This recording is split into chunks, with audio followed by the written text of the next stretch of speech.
Hello, dear friends. Here we are. This is Harvest of Light.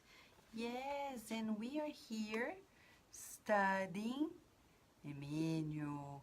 His messages are unprecedented. In this book, Ceifa de Luz, Harvest of Light, a book that is coming about in English as we speak, and we are in chapter 12.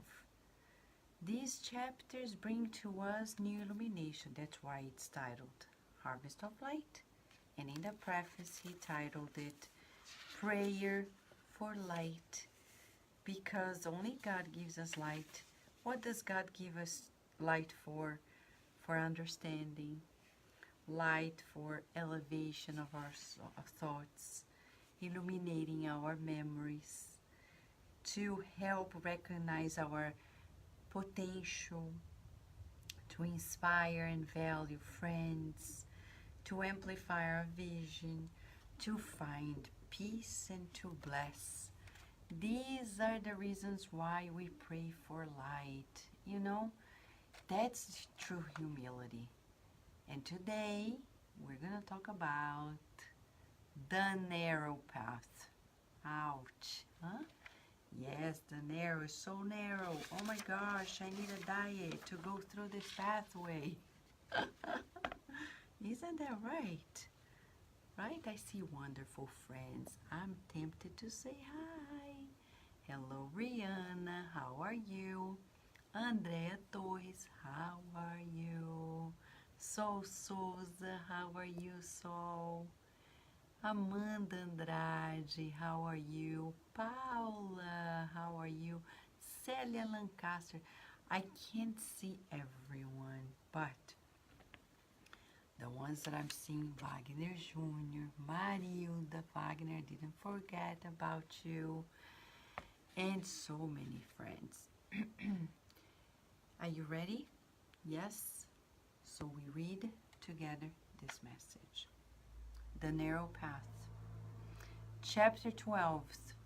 Dona Verducci is here too. Many friends. And the ones who are going to watch or listen to it on demand. Big hug to you. Iva Ribeiro as well. So the narrow path is the famous message by Jesus. So that's why Emmanuel is going to quote from Jesus in Luke 13:24. Strive to enter through the narrow door. Ouch. Strive. Emmanuel then explains, do not get advised with human ease to solve the problems that trouble the soul. Achievements call for work. Victory demands struggle. Many journey through the world on the broad avenue of ephemeral pleasures and bump into the world of boredom or intemperance when they do not succumb under the barbs of crime. Many prefer the pleasant road of personal whims, cared for, and fall unsuspecting in the traps of dark illusions when they do not fall, dark delusions when they do not fall into the cliffs of belated repentance. Whatever experience you stand on earth, remember that no one receives a cradle among humanity to accommodate themselves with inertia in deliberate contempt for the laws that govern life. Our duty is our school.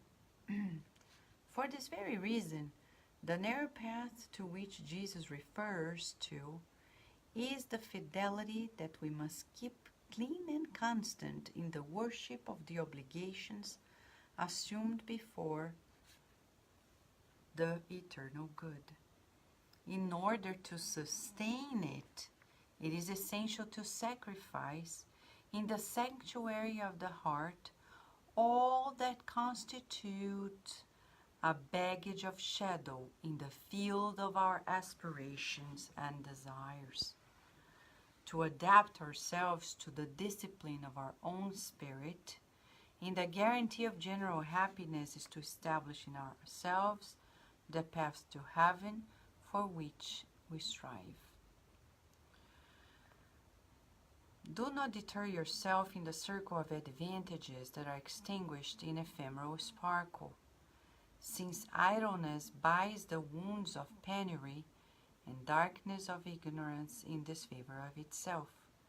Strive in the renunciation that uplifts and edifies, ennobles and enlightens.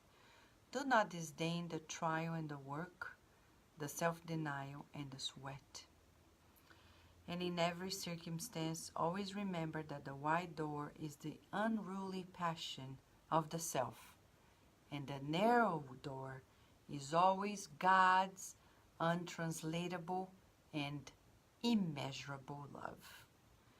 Deep, poetic, philosophic, inspirational.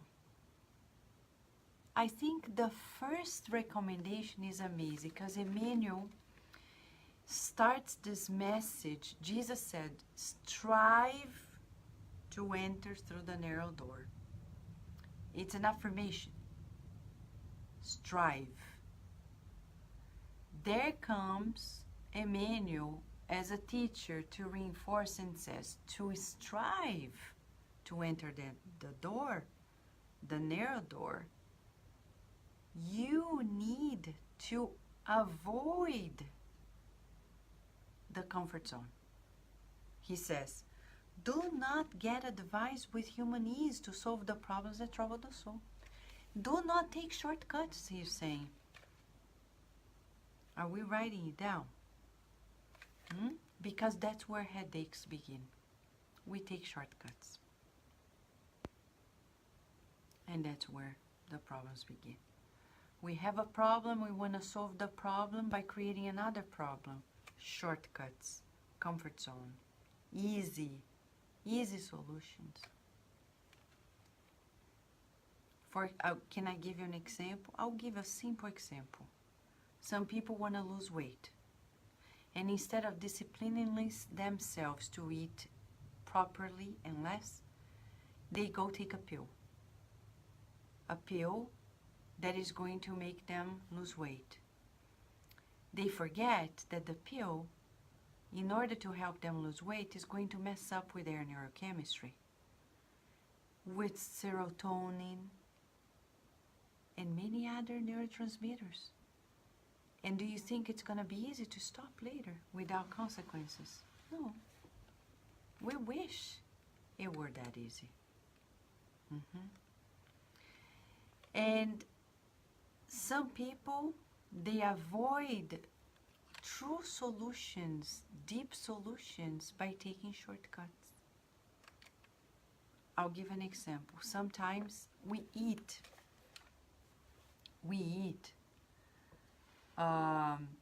comfort food because we are anxious. That's a shortcut. Because we need to learn how to manage our emotions. And you may ask, but Vanessa, where do I begin when I feel that way? Relaxation breathing. When we are anxious, our sympathetic system is activated. It's the fight or flight. We need then the relaxation response. Breathing deeply. Praying.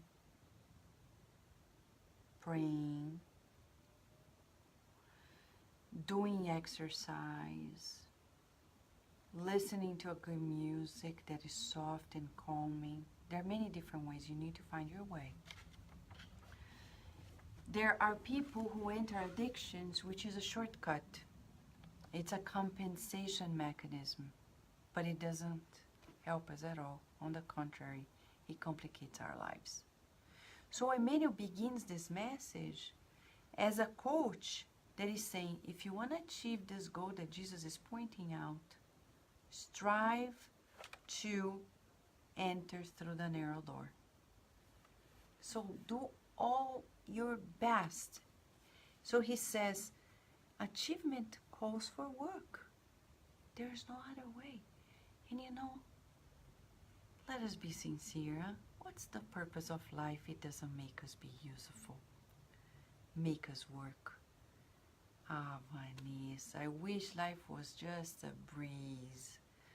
But you know, what's the fun of it? If we don't put an effort, if we don't have to do much, it's meaningless. The fun of it is to labor, work, mold it. You see, even in the proposition of molding, it requires labor, it requires work. So let us embrace work. So we're not going to take shortcuts. Victory demands labor, struggle, in the good sense of the word. But he says majority of people on earth go through in ephemeral pleasures. It's precisely what the Spirit said to us tonight at the Spirit side of Virginia in the mediumistic meeting. That many people, they are focused on instant gratifications. And they get themselves in trouble. They get themselves in trouble. Instant gratification.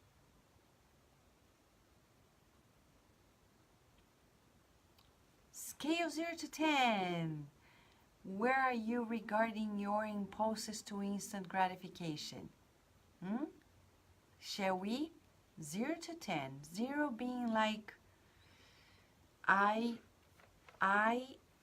am not impulsive at all in regards to it, and 100% meaning 0 or 10 meaning I am very, very, very impulsive.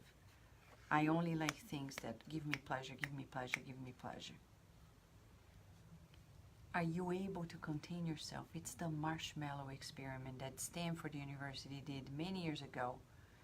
Can you wait to eat that marshmallow and get a second one? Or you're going to spoil it. I don't need a second one. I'm going to eat it now because I want the pleasure of eating it now. And they showed to us that the children who were able to wait led a better adult life. More stable, financially, relationship-wise, academically, etc. So our dear Rudy is saying, our misconception of love needs reflection. We agree. We need to revisit all things. Don't feel overwhelmed, friends. This is just self-knowledge, okay? We're being kind to ourselves. We're just saying, uh-oh, I didn't know that that's the way to go. Now we know. So let us revisit it. Many people tell me as well, but they tell others and friends. They say, because they have the illusion that life is only good when it's flat, easy. It's not true. It's not true. It's not true at all. It's an illusion. Because on earth, go to the Gospel according to Spiritism. In this book, we're going to find chapter 3. Chapter 3 is about the evolution of the planets. And here we come to know about the world we're living in. A world of trials and expiation in transition to a regenerative world. And in this world, it says to us, we must struggle simultaneously against the wickedness of humankind and the inclemency of nature, a twofold and arduous endeavor that at the same time develops the qualities of both heart and intelligence, It is thus that God, in His divine goodness, enables correction itself to revert to the advantage of the Spirit's progress. So here St. Augustine is reminding us it's the nature of our planet to work, to open the heart, to open the mind. And that's figuratively speaking, right? But just to evolve. So we say, wow, what am I going to learn with these pains that I'm feeling? What am I going to learn with this narrow path? Diet. I need a diet. But what diet are we talking about? Of selfishness. Teresa Castro is asking, does fidelity fall under one of the natural laws? You mean fidelity regarding God or relationship, Teresa? What are you talking about? Because he mentions that word here. He says, let me see. He talks about, for this very reason, the narrow path to which Jesus refers is the fidelity that we must keep clean and constant in the worship of the obligations assumed before the eternal good. So here he talks about fidelity regarding either, of course, regarding relationships. This night we received an information from the spirits regarding sincerity. We need to be sincere. Yes, look at people in the eye and say, you know, how we're feeling. But cheating is not an option. Cheating is not an option. Okay? Now, it's in the natural law because we're hurting people's feelings. Law of society. We don't do to others what we wouldn't like others to do unto us. Right? So it's vital. And when it comes to God, Humberto de Campos dedicated a chapter in the book Good News that talks about fidelity to God. And he said to John in one of the passages, Jesus said to John the evangelist, John, the most important quality is to be faithful to God. Of course. And if we're faithful to God, we're not going to incur in those mistakes. And if you did, or if you do, forgive yourself. But move on, move forward. And don't do it again. But we know people who do it time and again. It's a pattern. But that pattern has a name. Sexual compulsion, sexual addiction, sex addiction. Talking about it, again, we're going to recommend the book Sex and Destiny, right? Rihanna is mentioning meditation has helped me to control my reactions and concentrate on breathing and my thoughts. This is what we teach in our meditations and the children we work with. This even helps my 2-year-old granddaughter. Beautiful. We agree with you. Meditation is a way for us to learn self-management, right? So he's saying, majority of people, they travel through the ephemeral pleasures, bump into the world of boredom and intemperance, and they succumb in the barbs of crime. Inevitably. He says it here for us, that when we get ourselves into these problems and these issues, the next step's gonna be crimes, delinquency. This whole discussion about abortion in the world, what is it telling us? That people want to have sex without planning. Oh, you think everybody who is in the streets is claiming to have the right to commit abortion because of rape victims? No, that's not the reason why. That's their excuse. But the excuse is to be free of the duty that needs to be fulfilled. But the duty is given by God, not by the person who impregnated you. I know it's a tough subject, and we don't want to be cruel. We want to be kind, but we want to be conscientious too. We cannot kill the life of an unborn baby. For us spiritists, we understand that life begins at conception. There is a spirit there, and we cannot expel that life. It's inside of our body, but it's not ours. I know it's hard to believe in it if we don't have God in our hearts. And we understand when people do this shouting for this right, actually they are wounded in their hearts, and we pray for them. Alexander is mentioning, thank you, Alexander, people want to be free from responsibility. Exactly. And Lívia Moraes, they don't want to face the consequence of their own choice. And we know, friends, being a parent is not a piece of cake. It may be beautiful, but it's very challenging in our world.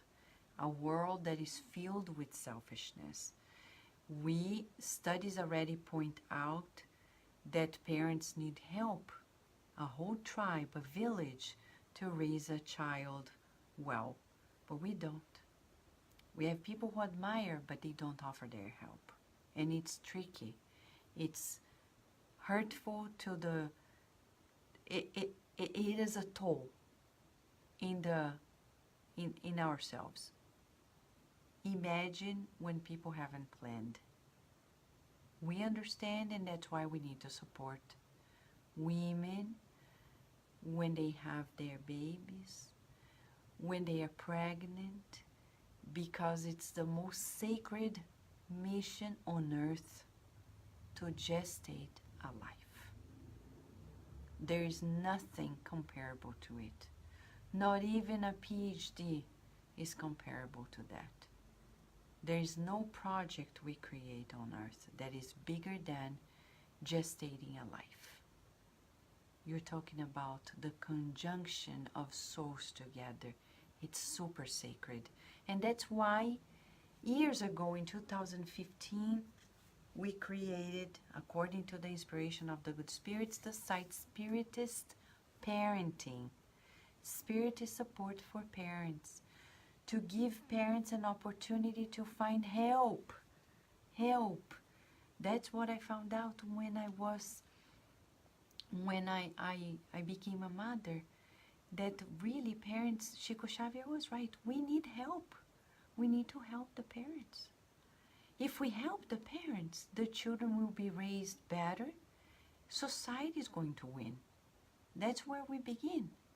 We begin there. Some people begin with childhood, helping the children, but they forget to help the parents.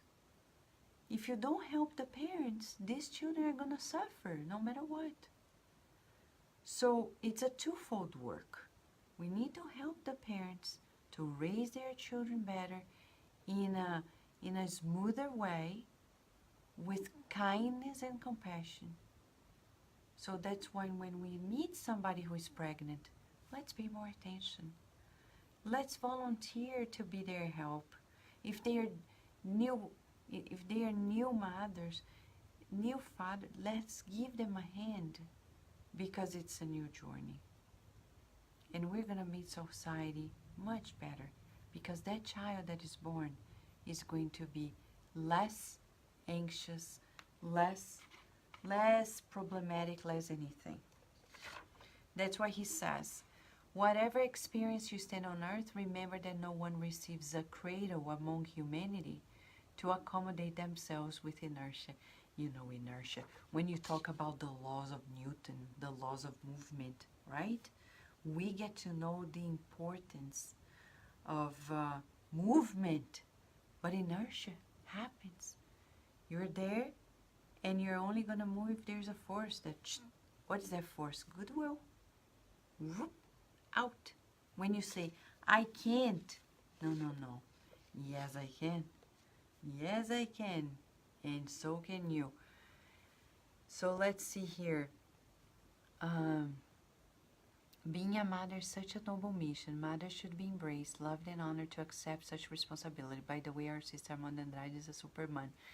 Who is saying this? Is this Raquel or is this Adilson who is saying that? I know it's somebody in the Kardec Radio's team. Let us know. Beautiful comment. Exactly. So we know that it takes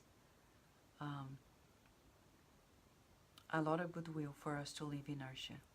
Right, Amanda? It's Adilson. Thank you, Adilson. Amanda Andrade. Yes, beautiful family. We support you. And he says, our duty is our school. What does that mean? It means in the things we need to do, we have lots of things to learn. Do you like learning? Do you like learning? You know there's joy of learning the new. Always something new all the time. What a joy, huh? And that's why we need to talk to children, to elderly, to the youth, to people in our age group, in different age groups, different cultures, because we are learning all the time. Right, Silvio Otero? Motherhood is a blessing. And grandmotherhood is another blessing, right, Sylvia? And here he says, for this reason, the narrow path is the fidelity we must keep. Now, let's listen to this. Keep clean and constant in the worship of the obligations before the eternal good, God. Keep clean and constant. That's amazing. Clean, constant.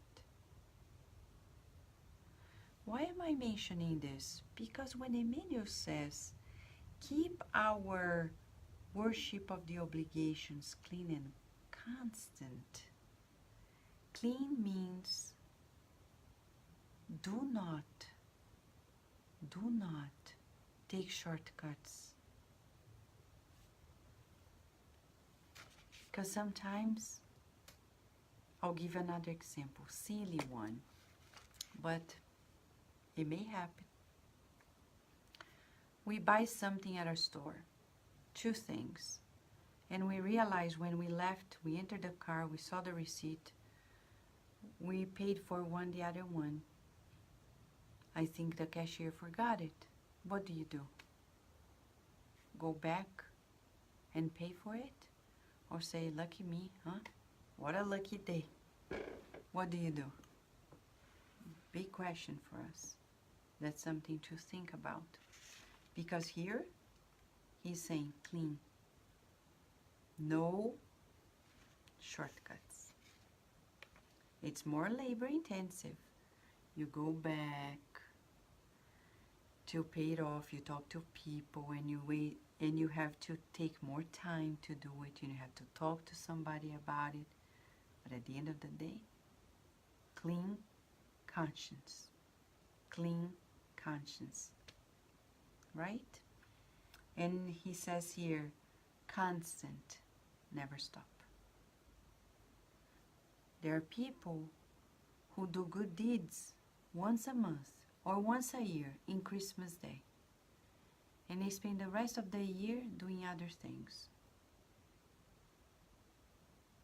Constant, worshiping our obligations. Let's talk about worship.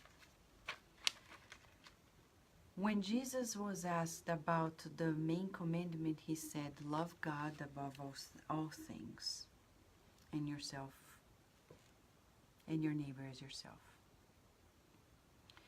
In the Spirit's book by Kardec, 3rd part, we come to know the first law, natural divine law of worship. And it's tricky for us to understand what worship is all about. What is this worship? Worshipping the obligations before God is a way for us to worship God. So when I have a child saying, God, you entrusted me with this child, how can I dare to dismiss myself from it? How can I? How can I? The other day, I spent 7 hours away from home because I had a major commitment, which is unusual. And I left Virginia with a friend, and Carlos was around. When I came back home, I had a few hours with Virginia, but I looked at her and I said, wow, you're still 4, and I spent the whole day away from you. Let me learn what you've learned during this day so I can be on the same page with you. I didn't feel guilty because I had that commitment. But on the same token, I said if I had to do it every day, I wouldn't do it. Why? Because who is educating this child? Somebody else. Who has entrusted? Who entrusted this child to whom? God did. I say who, figuratively speaking, because God is not a who. But God did. Entrusted to me, to Carlos primarily. And then at this day and age, I give it to somebody else, give this child to somebody else. And then they become teenagers, and we're like, oh my gosh, who are these children? They're not my children. They turned into monsters. Yeah, thanks to your absence. Thank you for not being there. Yes, Silvio Tero. What about single mothers? Well, God is so good, right? God is so good. God is so good. God is so good that when that happens, there is always, let's say, they send other people to help in these children's lives. We're talking about when parents can make a wiser choice to and take the narrow path. That's the narrow path. It's beautiful to talk about the narrow path when it's about a diet. But then when it's about the main thing, our society nowadays is escaping away. We need to revisit the role of parents, because parents are becoming the sponsors of the children, if they are, but they don't educate anymore. And I'm not saying you, we're just saying society is coming to this realization that it's okay to send our little kids to a school the whole day, to a daycare, and see them just for 2 hours a day and say goodnight. And then when they become teens, we don't know who they are. And then we're surprised. Right, so Souza, single mothers are not alone. You have others whom God sent your way. We don't want to generalize, but we need to raise awareness. I've seen many cases of addictions in teenagers as consequences of parents. I'm not going to say that this is the reason, but I've seen several cases in which they didn't receive the attention that they needed. They didn't receive the love that they needed.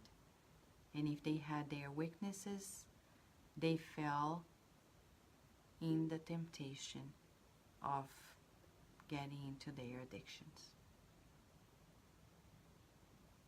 So we need to watch out. Parent is the main mission. It's the most sublime mission, the most sublime task. It's not transferable. That's the narrow door. The narrow door. It is essential And then he says it, to sustain the narrow door, it's essential to sacrifice in the sanctuary of the heart all that constitutes a baggage of shadow in the field of our aspirations and desires. So the narrow door is about aspirations, desires, and when the ego takes place. The ego comes and not the bird. Ego, the egotism inside of us, when we turn everything into ourselves. So we need to do what? Sacrifice in our hearts those shadows of the ego.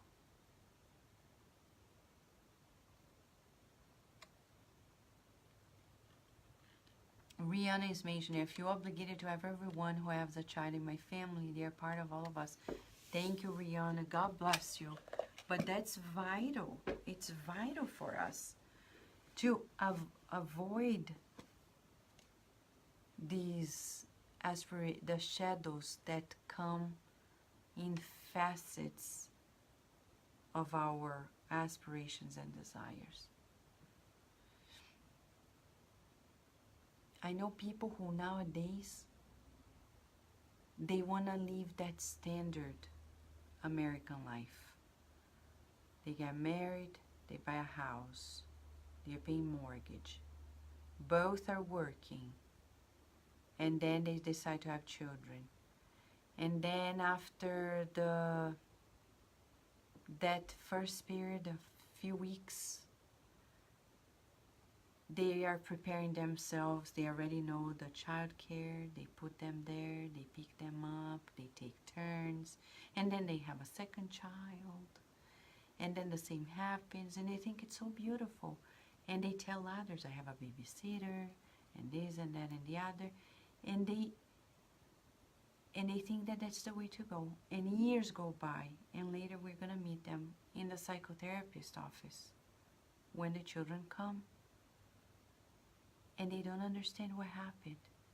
But I worked so hard to give them everything, but you forgot to give yourself. You gave everything but you. You didn't give of yourself. You gave things, not you. Observe children. They love looking at us. They pay attention. Do you look at them when you're talking to them? Or are we often, they are talking to us and we're like, they're talking here like, yeah. They learn they are not important. They are going to find their importance elsewhere. With friends that also feel they were not important of their parents, so they gather together to share their sorrows. And that's a group of addiction. Right? So for us, it's a call to the narrow path. It's not easy. And I tell you more, the spirits who feed us in the wide path, they don't want us to take the narrow one. They don't. In our mediumistic meeting, we've heard spirits saying, stop talking about these things. Because people start changing, we don't want them to change. We don't want them to change because then we have no room. I have no way to go back to their house and to keep doing what we used to do. So that's why walking towards this narrow path is not simple, because we have a network that is used to the opposite. So give yourself time. Give yourself an opportunity to take one step at a time. One step at a time. And he says, to adapt ourselves to the discipline of our own spirit in the guarantee of general happiness is to establish in ourselves the path to heaven for which we strive. So you see, he's saying it takes time. It takes adaptation. It's natural that it's going to be not simple. But are you willing? Am I willing to take that route? I think so. Do I regret the sleepless nights? Do I regret the things? No, and neither do you. I've heard many, many mothers and fathers saying, I wish I could have spent more time with my children. I wish I had worked less. But I've never heard mothers or fathers who dedicate their lives to their children saying that, oh, I regret I spent so many sleepless nights. They say at the moment they are tired. They're like, oh my gosh, that's so tough.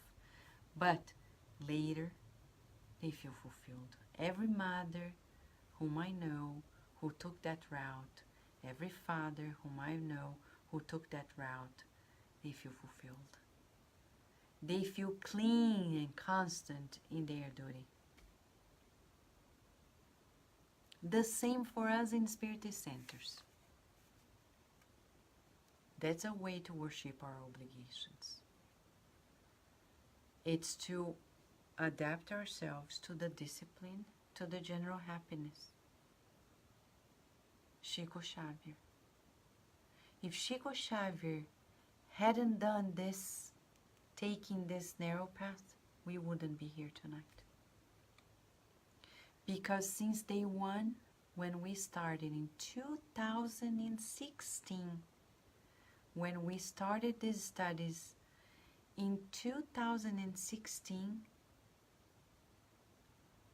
we took books that were psychographed by Chico Xavier.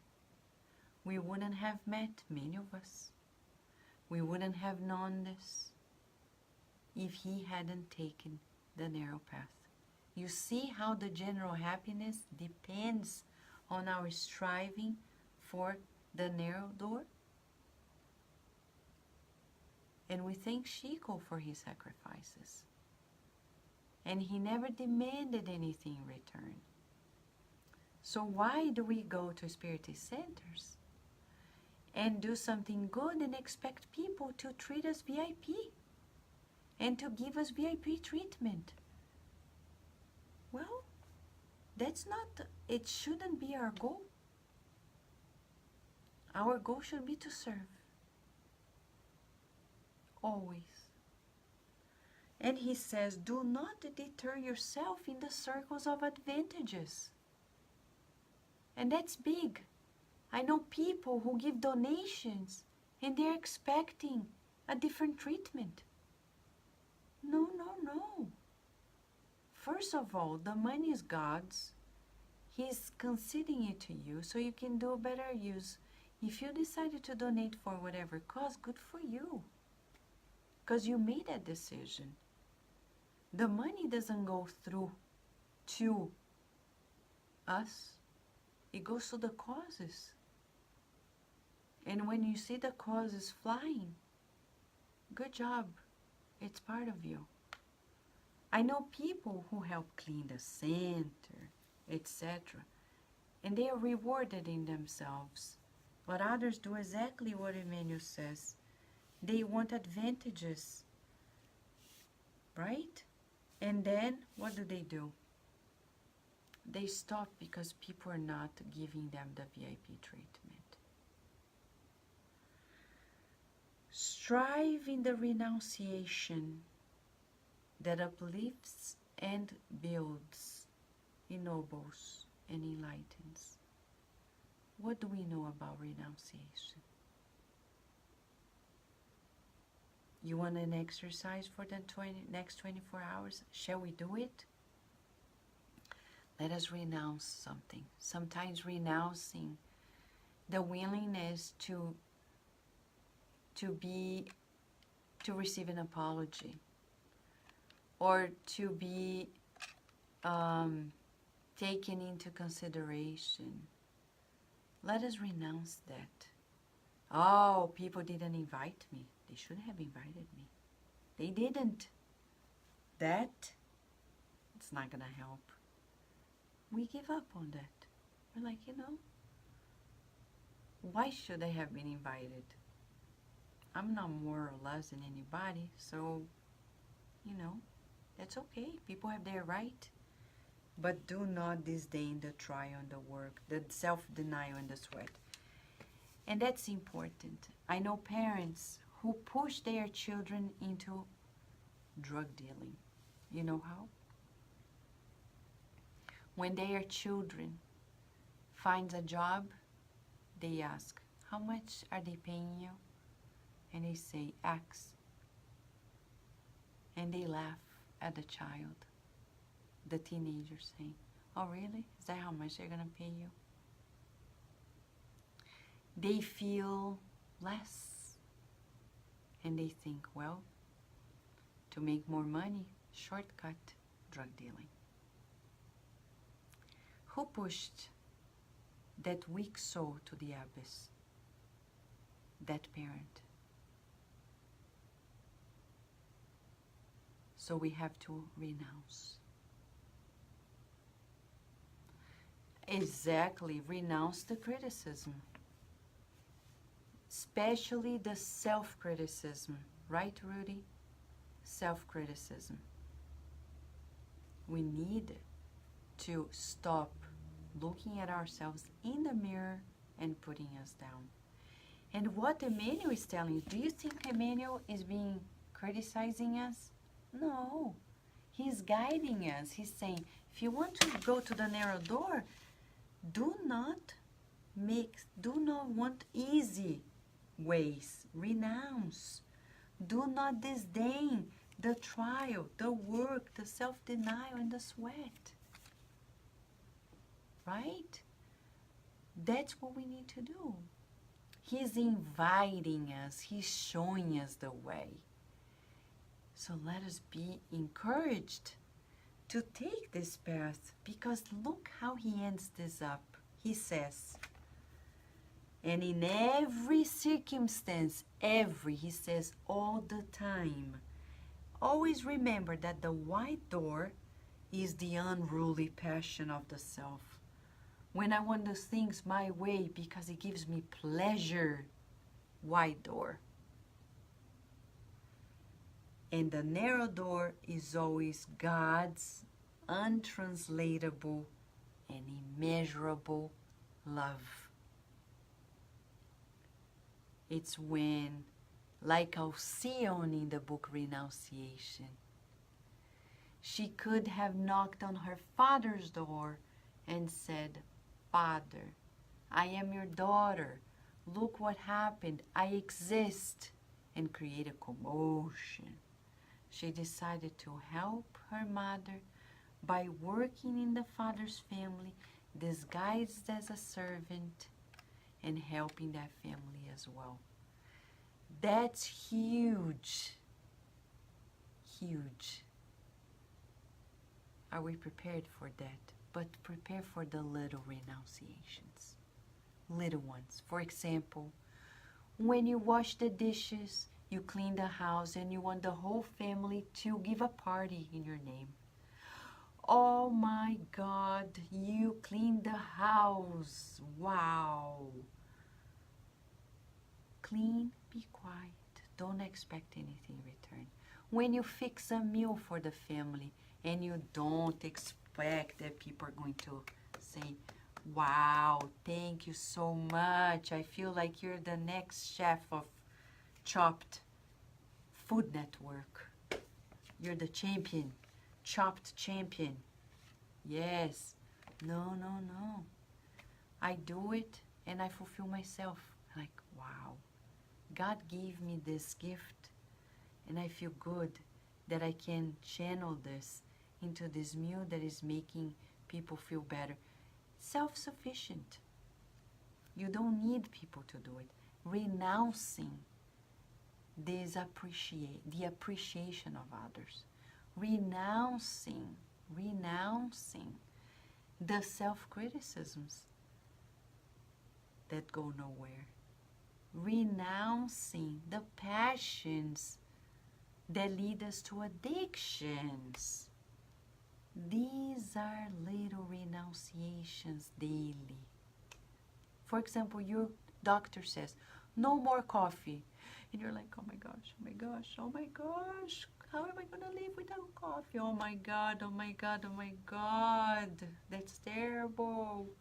There's no life without coffee. Hmm? Do you believe in life after coffee? Yeah, do you believe in it? It's possible. You were born without coffee. When you were a baby, there was no coffee in your body. You have the neurotransmitters for it. Coffee only works because there are caffeine receptors in your brain. So, you have it inside of you. You don't need the extra. If the doctor said so, I'm just giving you an example. And then you say, you know, I'm going to find happiness without coffee. Right? I know, Chris Anastasia. Coffee is so interesting. But what if the doctor says no coffee? Did life end? Right? And Adilson saying, and I was so happy to have my little cup of after your talk, Vanessa. Good for you. If you can drink coffee and go to sleep, you're a champion. Adilson. But little renunciations. You keep drinking the coffee if it does good to you. We're just giving an example. But anything, if it's not good, we need to renounce. So that's the team challenge, right, Sousa? Team challenge, huh? The whole classroom at 11 p.m. is going to challenge ourselves in the next 24 hours to make one renunciation, huh? Let's see what it is. And then tomorrow when we come back, we're going to be studying together something else. What is it? Chapter 13. Chapter 13 is about in the world.